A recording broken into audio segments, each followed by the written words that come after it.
Hey guys, it's Sasha with Rice and Raw, and in this video I want to talk about weight loss because right now I'm going through my cut phase after my bulk, and I've been getting a lot of questions on bulking and cutting and why would I want to put on weight and then lose weight.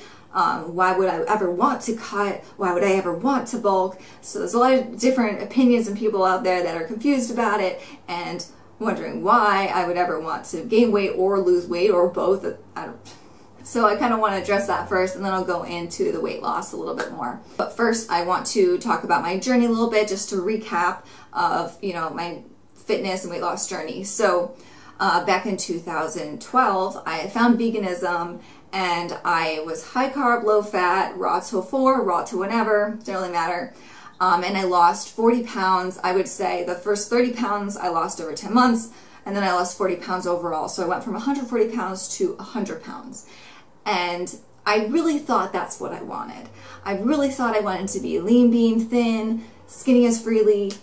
But once I went down to 100 pounds, I started to feel like a little girl. And this is no shade on people who are thinner, but I did not feel very sexy. I didn't feel like a woman. And at that point I was like, what, 24 or something.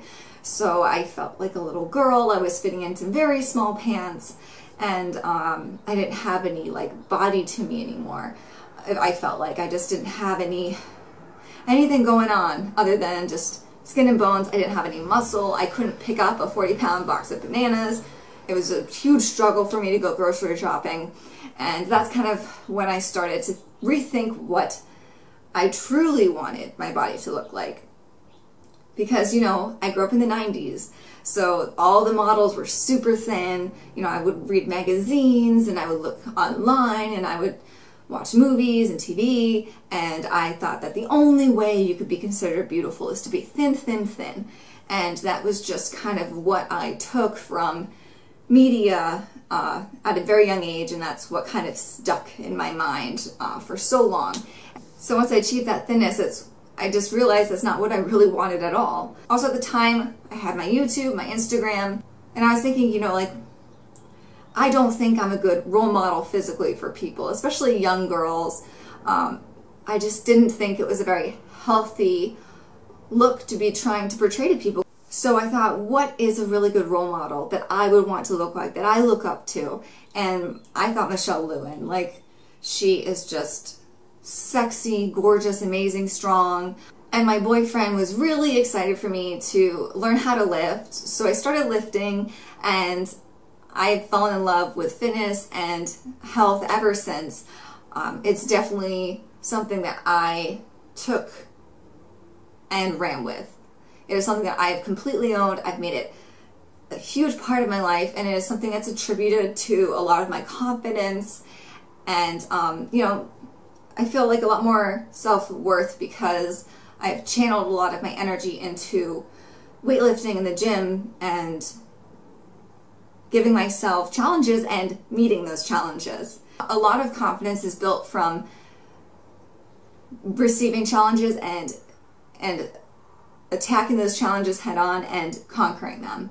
So I've been lifting for over 3 years now, and I've put on 20 pounds. So now I'm like 120 pounds, so much happier. I feel, I'm not gonna lie, I feel super sexy. I feel like a woman. It's not like I'm a little girl anymore. And I, again, don't want to throw shade. This is just me personally, how I feel. I look at other girls and I think that they're beautiful, whether they're super curvy, whether they're thin. I still think they're beautiful because I'm, but it's just me personally, what I want to look like, so please don't take that the wrong way. So now I want to get into why bulking, why cutting. When you want to put on muscle, you need to be working in a calorie surplus. That's how you put on muscle. So you can lean bulk, and there are a lot of girls in the fitness industry especially who like to lean bulk because girls don't really want to gain too much fat. You don't want to be walking around with more fat on you, looking like you don't even lift at all. I get it, I understand that. But for me, during the winter time, I'm working like 50-hour weeks, and I'm covered up anyway. No one's paying any attention to me because they're all working too. So for me, it's like a time that I feel very comfortable putting on extra weight.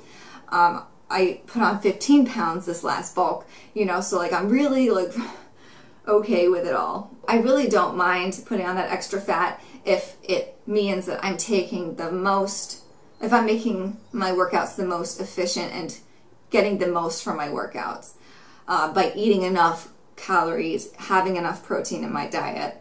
And I've definitely seen a huge transformation over these past 3 years, like strength-wise, confidence-wise, measurement-wise, weight-wise, everything has been kind of going in the right direction and the direction the way I want it to go. So I've already made a video on my bulk and I'll link it below. I bulked 3 times so far in my lifting career, and I definitely think that this past bulk was the most efficient that I've ever done. But I must say, cutting I do not have down to a science yet at all. Yeah, sure, I could easily do 80-10-10 macros, eat, you know, 2,500 calories to 3,000 calories, and probably shred that fat. I would say, you know, probably take me about 4 months to take it all off, but I feel that I would be really sacrificing the muscle gains as well. And I do not want to sacrifice those muscle gains because I worked so hard to get those. So I'm going to work extra hard, you know, so I figured I'd work extra hard on this cut to take it slow, not lose any muscle mass, not lose any strength, and just really only trim the fat a little bit, you know. It's not like I had much to lose anyway. So over the past 3 months, I lost 5 pounds, and I would say like the first month was mostly like transitioning off of bulking, which means, you know, I was having 2 dinners, I was eating snacks throughout the day, I was eating when I was not hungry, force feeding myself anyway. And so to change your mentality from that to, you know, only eating when you're hungry, eating breakfast, lunch, and 1 dinner, it's a different mentality. So for the first month, it took me some time to kind of get to that point. And then the next 2 months, I was eating very clean. I knocked out a lot of the processed vegan foods in my diet, and I focused more on my home cooking, decreasing the oil I use in my cooking a little bit less, thinking about, okay, I'll only do 1 tablespoon of oil for this recipe instead of 2. So just finding little ways to cut down the fat in that way. I would say probably my fat intake on a given day at this point is like 50 grams to 60 grams. My protein intake, I would say, is anywhere from 80 grams to 100 grams. I definitely want to make sure I'm still getting enough protein to maintain the muscle that I did create in my bulk. I was eating very cleanly, and I'll be, you know, very transparent. I made an Instagram post about this recently. This past weekend, I so happened to eat a lot of processed vegan foods all of a sudden. Not like I was binging or anything, but I went out to, you know, dinner with my boyfriend. We, you know, had a great weekend. It was so much fun. We went grocery shopping together. I had the Impossible Burger. I had Beyond Meat sausages for the first time. I had vegan cakes, vegan pies, vegan ice cream. I ate a lot, but it was fun. It was like, you know, I was with my boyfriend. He's now trying to bulk, so I was trying to encourage him on his bulk, and it was enjoyable. And I really thought I would have no problem because I have had no stress or anxiety related to food or my weight in, I would say, 3 solid years. But all of a sudden this weekend, like, I felt that anxiety for the first time. Oh my God, I ate that whole vegan burger. Like, did I really need it? Or, you know, could have I had like 3/4, or should have I had 3/4? And I was having these thoughts that I just have not had in a while. And with the weight, you know, obviously some water weight with this processed food because it's, you know, higher in salt. Maybe the weight of the food was heavier, so I did see an increase on the scale, and I'm like, oh my gosh, I only lost like 2 pounds over 3 months. And I was like kind of freaking out over it. Not like a major freak out, but it was very shocking to me because I have not been stressed out about food or weight in so long. So this was almost a new feeling to me, a reminiscent feeling that I have not thought about. Because if you guys know me, have been following me for a while, I did have an eating disorder before I went vegan. I did not think at all to purge. Like, it wasn't, honestly, I didn't even think about that until just now. Like, that could have been a thought. You know, that was definitely not a thought. But I would say it was very weird to have these reminiscent thoughts of negative thinking about food and about my weight because I haven't had it in so long. And it made me kind of reflect that once I recovered from my eating disorder, I almost just pushed away any talk about, recovery or eating disorders or anything, because I just was like, I wanted to just move on from it. And I know I made, some videos and I've talked about it on my YouTube in the past because I wanted to help other people recover. But then it just got to the point where I just didn't want to deal with it anymore. I thought it would be safer for myself in the recovery to just not think about it, block it out, not talk about it. I don't know why, but that's kind of like subconsciously what I did. And I think now I'm starting to feel more like I'm safer to reflect on my eating disorder because it can come back, but I do truly believe that you can fully recover from eating disorder, but you just need to police your thoughts and just be aware if there is, if that thought ever crops up, anything reminiscent to your eating disorder in the past, you do need to be aware that it comes up. So I'm glad I was able to, draw the connection and realize, what I was thinking, what I was doing, so I could reevaluate it. And I mean, now I'm totally fine. Like it's just, I don't know why I got so stressed out over it. For me, I don't really stress about anything anymore. But that was definitely something that I think maybe was brought on by cutting, just, eating so clean for myself and just all of a sudden just eating all these processed foods. It's kind of a shock to the mind and to the body. So weight loss. So is the only way to lose weight, 80-10-10 or a low carb diet. Like, that's not the only way to do it. And I'm not relating 80-10-10 to a low carb diet. I think low carb diets are terrible. They're not sustainable. Like, you could definitely sustain an 80-10-10 diet for years and never feel like you want to stray. With a low carb diet, it's like every day is a struggle just to eat low carb, So that way of weight loss, I think, is one of the worst because it sets you up for a binge. Your brain operates on exclusively glucose. You need carbs for your brain to function. I really hate low carb diets. I used to do them all the time when I was younger. I used to it would kill me. And I would think, oh my God, I lost 5 pounds in 3 days. Like, no, it's just water weight. Most of the weight you lose on a low carb diet is water weight.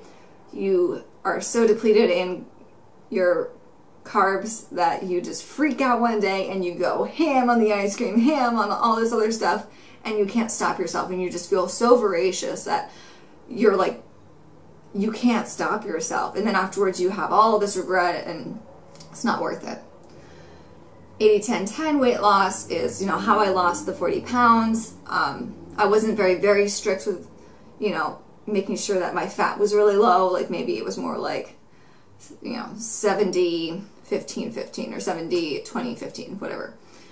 And that really helped me because it forced me to evaluate like what I am eating and like how much I'm eating, because on that type of a diet you can eat so much more food. But the way that I've been losing weight in my cut is a little different. I'm still, like I said, eating some fat, focusing on making sure I get enough protein to maintain my muscle mass. And I could probably use a lot more fruits in my diet. I will give you that.